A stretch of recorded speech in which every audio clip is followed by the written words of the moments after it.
कई भारतीय भी वहाँ पर फंसे हुए हैं। कैसे देखते हैं आप, क्योंकि हमारे बिल्कुल जो पड़ोसी मुल्क है वहाँ पर ये हालात हो गए। देखिए, सबसे पहले एक बात स्पष्ट कर दें कि ये नेपाल का अंदरूनी मामला है और हम शुभचिंतक हैं नेपाल की जनता के। हमारे बहुत गहरे और घनिष्ठ संबंध नेपाल के साथ रहे हैं, उनकी संस्थाओं के साथ रहे हैं, वहाँ की जनता के साथ रहे हैं। तो इसलिए उन पर आज जो कष्ट की घड़ी है उसमें पूरी सहानुभूति हमारी उनके साथ है।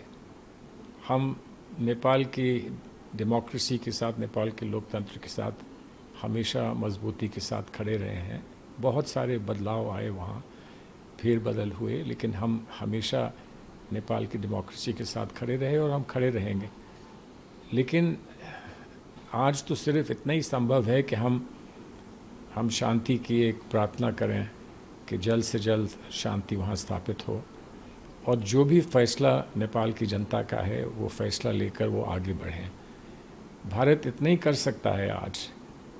और जहाँ रही बात, बहुत सारे लोग का आना जाना रहता है, नेपाल में बहुत सारे लोग हमारे भारतवर्ष के फंसे होंगे। मेरा पूरा विश्वास ये है कि नेपाल के लोग उनके प्रति जो है बहुत सहानुभूति के साथ व्यवहार करेंगे और उनको जल्द से जल्द भारत वापस आने का एक मौका देंगे, क्योंकि आदान प्रदान में कठिनाइयाँ हैं। इस वक्त एयरलाइंस वगैरह सस्पेंडेड हैं, तो उसमें समस्या तो होगी, लेकिन जितना भी सहयोग उनको मिल सकता है हम पूरी उम्मीद करते हैं कि उनको सहयोग मिलेगा।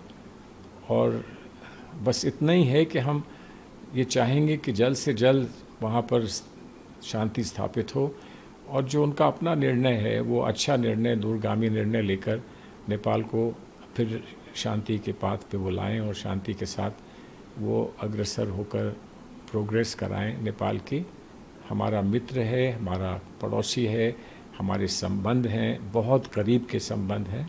इसलिए हम चाहेंगे कि जल्द से जल्द स्थिति सामान्य हो जाए। लेकिन सर, हमारी सरकार से, क्योंकि आप कांग्रेस पार्टी मुख्य विपक्षी पार्टियों में से एक है, आप क्या चाहेंगे कि सरकार का क्या इसमें रोल होना चाहिए? क्योंकि पहले बांग्लादेश और अब जो है साउथ ईस्ट एशिया में दो बड़ी कंट्री, दो एक महत्वपूर्ण जो कंट्रीज है, वहाँ पर इस तरीके से जो इलेक्टेड गवर्नमेंट्स हैं वो डिस्टेबलाइज हो रही हैं। देखिए, ये लोकतंत्र का एक पहलू होता है।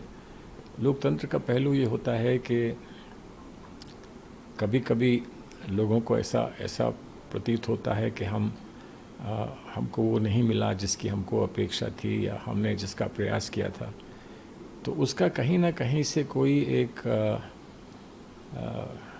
उस सोच को बाहर निकलकर और फिर से उस सोच को सामान्य किया जा सके, इसका प्रयास हर लोकतंत्र में किया जाता है। संस्थाएं होती हैं, व्यवस्थाएं होती हैं जिसमें ऐसा होता है।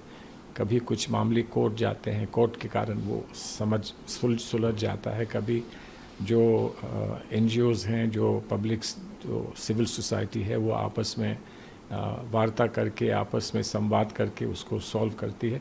लेकिन हर डेमोक्रेसी में, हर लोकतंत्र में अपनी अपनी व्यवस्था होती हैं, अपनी अपनी जो वो होती है प्राथमिकताएं होती हैं। तो उसमें हम लोग क्या कर सकते हैं? सहयोग दे सकते हैं, कोई मांगे तो सहयोग दे सकते हैं, लेकिन हमको जो